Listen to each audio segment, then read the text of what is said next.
the apex socio-cultural organization of the Igbos, called Ohaneze Ndigbo, yesterday restated its readiness to defend Igbo land against all perceived enemies. They also threw their weight behind calls for restructuring of the country.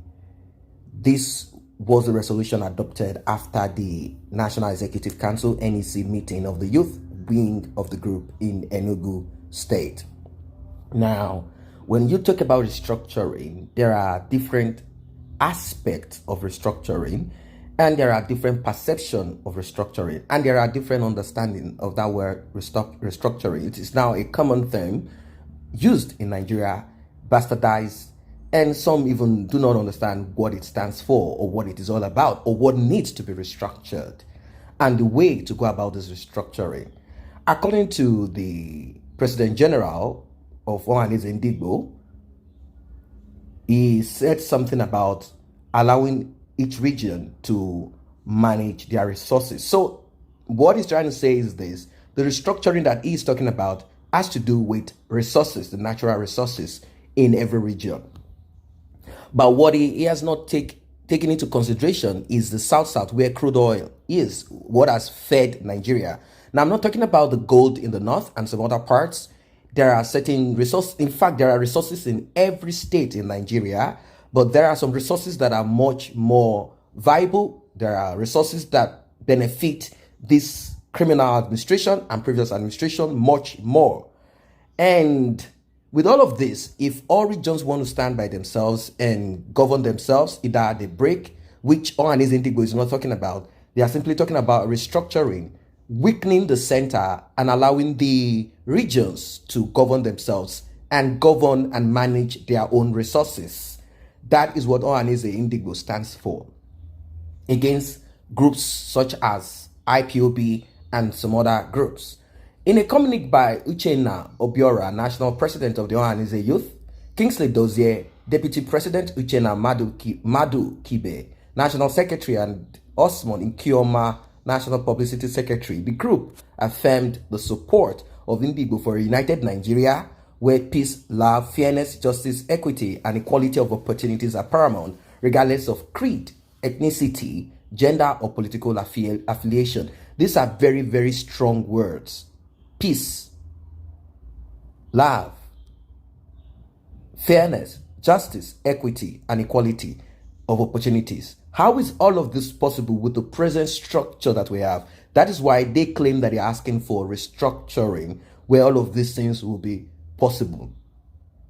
But when I look at this, it's so complex. It's so complex.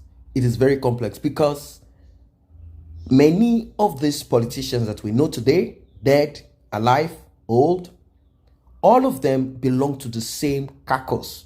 They operate in the same way. Their modus operandi is the same. It doesn't matter if it's your local government chairman, your governor, senator, whatever it is, they are all the same. They operate in the same way and nothing different in their approach. You will never find integrity in them. They never practice transparency. Now that we are talking of restructuring, anyone that calls for restructuring. Now, I'm not talking about stealing from other people, like, devaluing the land in the Niger Delta or any region where oil is taken from, or even mining, devaluing that land and caring less about the people. I'm talking about Federation, one Nigeria, where you take and destroy land, destroy properties, and you take off from that land and you take down to some other places and you claim that you are developing Nigeria balanced equally. That's wrong. That's not acceptable. So when you talk about restructuring based on resources, we have to be careful here, because if your major point is resource control, then we should ask ourselves these questions. What has happened to the little resources that some of these governors are in charge of? Money that comes into their pocket, what have they done with it? If they have messed it up, they will even mess much more. Because it is said, to whom little is given and does not do anything with it, if much is given, the person will never do anything with it. The thing we need to tackle is not the resources. It is about human beings themselves, how they act, what has become norms, how they think, what is acceptable to them. Greed, wickedness, This is the major problem in that contraption called Nigeria. The soil itself is not the problem. The name is a problem because no one can explain to us what Nigeria means. Some have claimed that it means nigger area. After all, the people that gave the name never liked you anyway. That being said, the land itself is not a problem. The land has done what it needs to do. But the people on that land, majority, I'm not saying all, we have exceptional people there, and we have the typical ones, the typical Nigerians there. These people are the major problem, not just the politicians themselves. There are still some people who are not politicians, but they put themselves out there as political thugs. You might say the system has brought about them becoming political thugs, but I think everyone has sense in his head to decide and see, is this the way forward? After all, many of their political thugs now, the ones that have gotten to the top of their thuggery, they send their kids abroad just the same way the politicians do. So they have sense up there. The Ohaneze group also said Igbo youths were more united than ever and were in full support of the emergence of a competent and detribalized Igbo as president of Nigeria come 2020, even as it demanded that the country be restructured. Igbo youth leaders lend their full support to the restructuring of Nigeria on the basis of fairness and equity. We therefore call on the federal government and all Nigerian leaders to commence a process of dialogue among Nigerians on the modalities of achieving this pressing question within a reasonable time frame.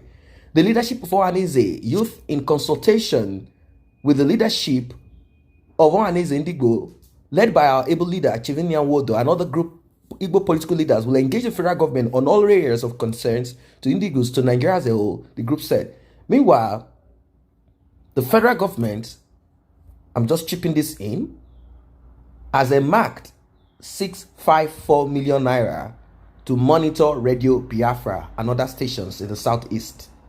The leader of the group, Mazenam Kanu, has vowed to launch a station in Daura, the hometown of Major General Muhammadu Buhari, retired, the president of Nigeria, Daura in Katsina State. This is according to the statement made by Ma Powerful, Inowere, saying the government action confirmed that it was afraid of the indigenous people of Biafra. They are rich and they are putting an end to the broadcast of Radio Biafra. But as you know, science will always evolve. You cannot shut the voice of the people.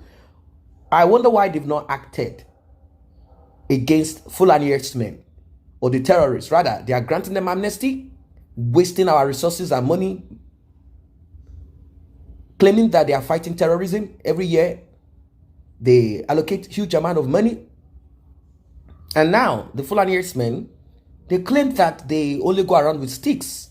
And I wonder if it is the sticks that are doing the damage in Benue, if it is the sticks that are doing damage in Kaduna State, if it is the sticks that are doing damage in the entirety of the south of Nigeria, if it is the sticks, and ask yourself, how would you allow someone to take cows, his own personal business, all over other people's business, crushing?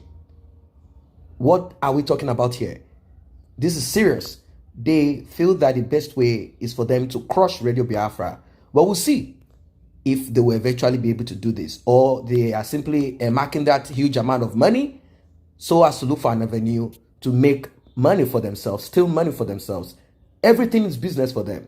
Everything is business for them. In fact, they hope and pray that IPOB does not stop, because with this, they will increase the allocation for security, just as how they brought this huge amount of money. The Minister for Technology, Patami, is definitely going to make huge amount of money from this. And many of them, like Mohammed, who are all connected to this, they are making huge amount of money. In fact, they pray that trouble, problem, issues, people protest. The more you protest, the more they quickly look for money, claiming that they are using this money to stop the agitation. It is business for them. Everything is business for them. Everything is business for them. Every step they take, money comes out from the pockets. Any step they move, money comes out of their pocket. In fact, they create certain narratives, all because they need to make money out of Nigeria. It's so sad. Well, that's what it is. The Ohaneze Indigo, they claim that they are ready to defend Igbo land.